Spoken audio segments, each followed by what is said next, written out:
The second generation Nissan Leaf aims to electrify the affordable part of the EV market in more ways than one.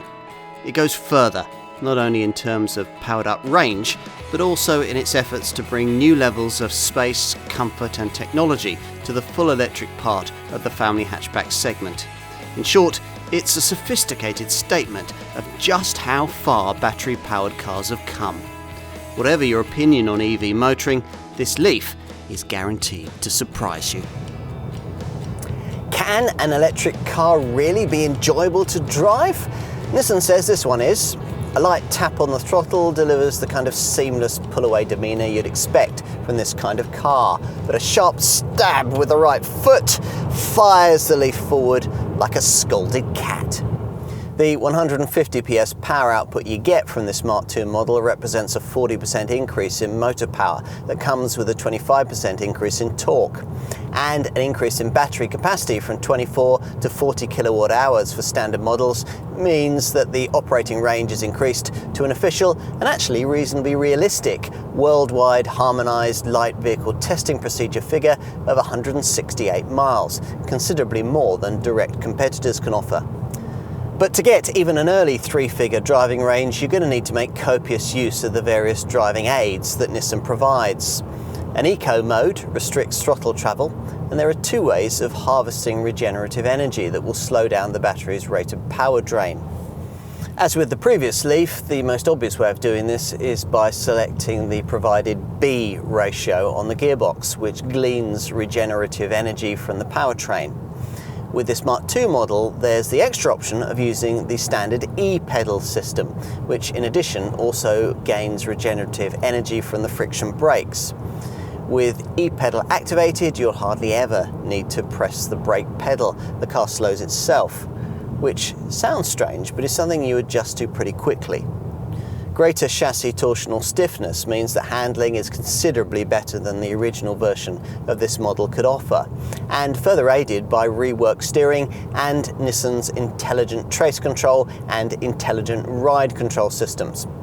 Plusher models get the brand's suite of Pro Pilot semi-autonomous driving aids and the Pro Pilot Park system, which can slot you into a space at the press of a button. You'll want to know about charging. A 7 kilowatt hour 32 amp wall box for your garage comes at no extra cost, which is just as well because charging from a domestic plug would take a yawning 21 hours. Using the wall box, that figure reduces to just 7.5 hours. If you find a rapid charging point, they're at Nissan dealers and in motorway service areas, you'll be able to replenish your battery to within 80% of its charge in around 40 minutes. Nissan reckons that the daily charging process will add no more than about £25 to your monthly electricity bill, which doesn't seem much when you take into account the huge savings you'll be making on fuel, and the fact that full electric cars attract a benefit-in-kind tax liability of only 9%. Here, if you ever doubted it, is proof that electric vehicles are now firmly targeted at mainstream buyers. Overall, this is a larger, lower and more sharply sculpted design that will broaden this model's customer base considerably.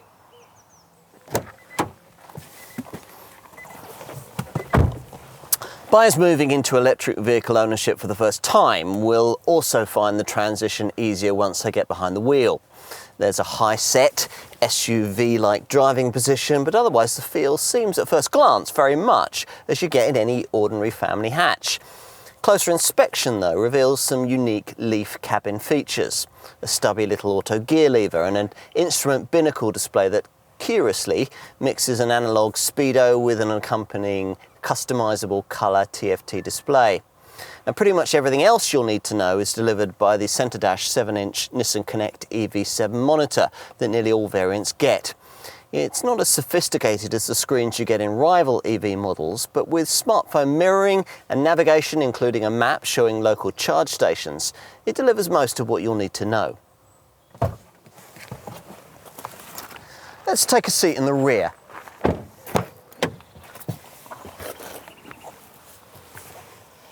Bottom line, No other EV on the market can offer you more rear seat space.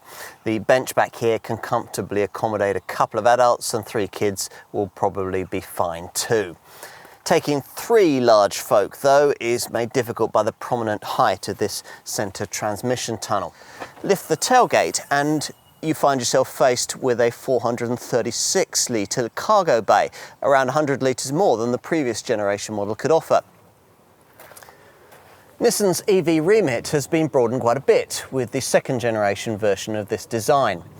Only longer journeys now require nervous range calculation.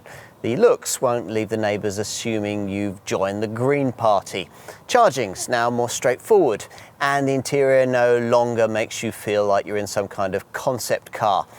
You'll quickly adapt to the smooth driving demeanour made possible by the clever e-pedal.